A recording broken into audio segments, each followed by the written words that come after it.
ایک انگریز جج کا فیصلہ۔ ایک مرتبہ ایک زمین کا ٹکڑا تھا، اس پر جھگڑا چل رہا تھا۔ مسلمان کہتا تھا کہ یہ ہمارا ہے اور ہندو کہتا تھا کہ یہ ہمارا ہے۔ چنانچہ یہ مقدمہ بن گیا، انگریز کی عدالت میں پہنچا۔ جب انگریز کے آگے یہ مقدمہ رکھا گیا تو مسلمانوں نے اعلان کر دیا کہ یہ زمین کا ٹکڑا جب ملے گا تو مسجد بناؤں گا۔ ہندو نے جب یہ سنا تو اس نے ضد میں کہہ دیا کہ اگر یہ ٹکڑا ہمیں ملا تو ہم اس پر مندر بنائیں گے۔ اب بات دونوں انسانوں کی انفرادی تھی، لیکن اس میں رنگ اجتماعی بن گیا، حتیٰ کہ ادھر مسلمان جمع ہو گئے اور اکٹھے ہو گئے اور ادھر ہندو اکٹھے ہو گئے۔ مقدمہ ایک خاص نوعیت کا بن گیا۔ اب سارے شہر میں قتل و غارت ہو سکتی تھی، خون خرابہ ہو سکتا تھا، تو لوگ بھی بڑے حیران تھے کہ آخر نتیجہ کیا نکلے گا۔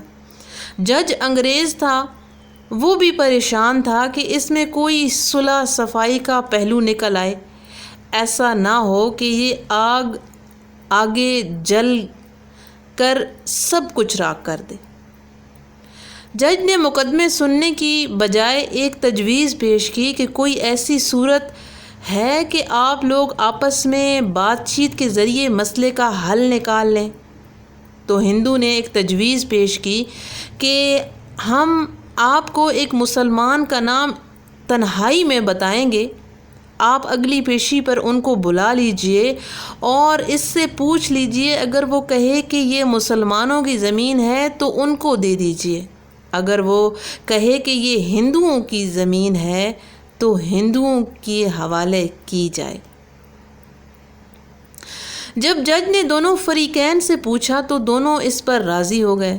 مسلمانوں کے دل میں یہ بات تھی کہ مسلمان ہوگا جو بھی ہوا تو وہ مسجد بنانے کے لیے بات کرے گا۔ چنانچہ انگریز نے فیصلہ دے دیا اور مہینوں یا کچھ چند دنوں کے بعد فیصلے کی بات کی،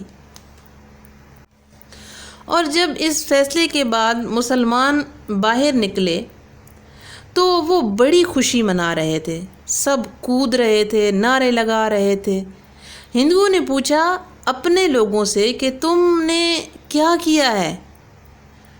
انہوں نے کہا کہ ہم نے ایک مسلمان عالم کو چنا ہے، حاکم بنایا ہے، اور اگلی پیشی پر جو کہے گا اس پر فیصلہ ہوگا۔ اب ہندو کے دل مرجھائے گئے اور مسلمان خوشی سے پھولے نہیں سمائے رہے تھے، لیکن انتظار میں تھے کہ اگلی پیشی میں کیا ہوگا۔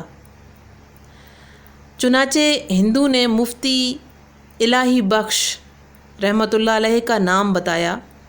شاہ عبد العزیز رحمۃ اللہ علیہ کے شاگردوں میں سے یہ تھے، اور اللہ نے ان کو سچی سچی زندگی عطا فرمائی تھی۔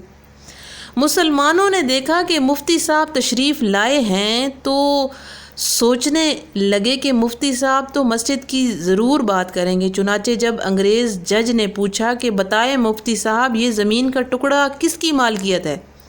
انہوں نے حقیقت حال کا پتہ تھا اور انہوں نے یہ جواب دیا کہ یہ زمین کا ٹکڑا ہندوؤں کا ہے۔ اب جب انہوں نے کہا کہ یہ ہندوؤں کا ہے تو انگریز جج نے اگلی بات پوچھی کہ کیا اب ہندو لوگ اس پر مندر تعمیر کر سکتے ہیں؟ مفتی صاحب نے فرمایا کہ جب مالکیت ان کی ہے تو وہ جو چاہیں کریں، گھر بنائیں یا مندر بنائیں، یہ ان کا اختیار ہے۔ چنانچہ فیصلہ دے دیا گیا کہ یہ زمین ہندوؤں کی ہے، مگر انگریز جج نے فیصلے میں ایک عجیب بات لکھی۔ فیصلہ کرنے کے بعد لکھا کہ آج مقدمے میں مسلمان ہار گئے مگر اسلام جیت گیا۔ جب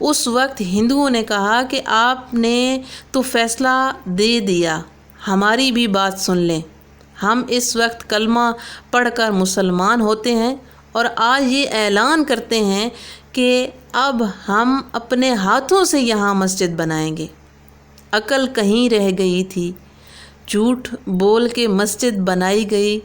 حضرت مفتی صاحب نے سچ بول کر سچ کا بول بالا کر دیا۔ سچے پروردگار نے اس جگہ مسجد بنوا کر دکھا دی۔ کئی مرتبہ نظر آتا ہے کہ جھوٹ بولنا آسان راستہ ہے اور سچ بولنا آسان راستہ نہیں ہے، یہ کانٹوں بھرا راستہ ہو سکتا ہے اور ہوتا ہے۔ جھوٹ سے اللہ تبارک و تعالیٰ نفرت کرتا ہے۔ انسان نفرت کرتے ہیں اس انسان سے جو جھوٹ بولتا ہے، اعتماد کھو بیٹھتا ہے وہ انسان۔ ایک جھوٹ نبھانے کے لیے کئی جھوٹ بولنے پڑتے ہیں۔ اللہ تبارک و تعالیٰ ہم سب کو سیدھے راستے پہ چلنے کی توفیق عطا فرمائے، آمین۔ اگر ویڈیو اچھی لگی ہو تو لائک، کامنٹ، شیئر کر دیا کریں، اور اگر چینل پہ نئے ہیں تو چینل کو سبسکرائب کر دیجیے۔ اللہ حافظ۔